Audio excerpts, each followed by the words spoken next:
Sur ce petit vallon de l'Oligocène, moi ce qui m'évoque, c'est cette image de vigne protégée.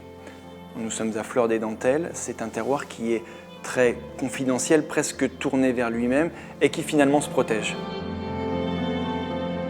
Cette protection, on la retrouve dans des vins de subtilité, de nuance. Ce n'est pas des vins qui sont sur l'évidence, c'est des vins qu'il faut aller chercher, qu'il faut se donner le temps de comprendre.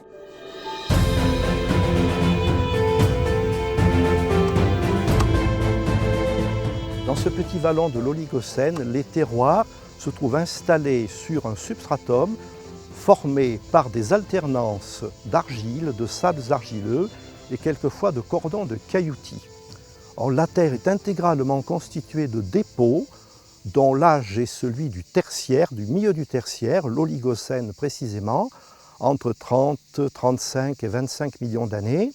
Il s'agit d'une période pendant laquelle notre région était occupée par de très grands lacs qui recevaient des dépôts détritiques grâce à des rivières qui parcouraient le mont Ventoux ou même le début des dentelles de Montmirail. Ce terroir est souvent caractérisé par des couches argilo-sableuses ou argileuses de teinte rose, brune, saumon, beige.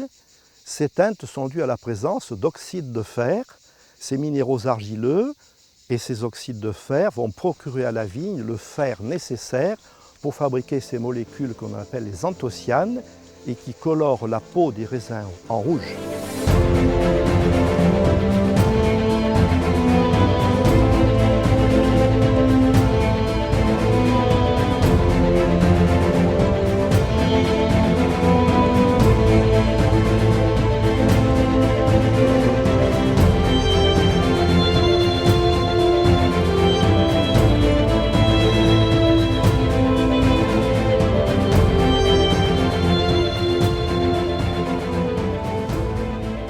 Ce sont des vins qui aiment quelques temps de maturation en bouteille pour se livrer avec, je dirais, un éclat et une délicatesse qui les ramènent à leur terroir initial.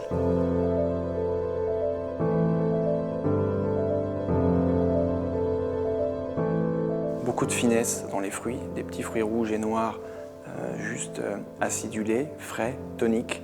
Et une fois en bouche, c'est une succession à la fois de petits tanins, de grande délicatesse, et ce sont des vins d'une immense subtilité.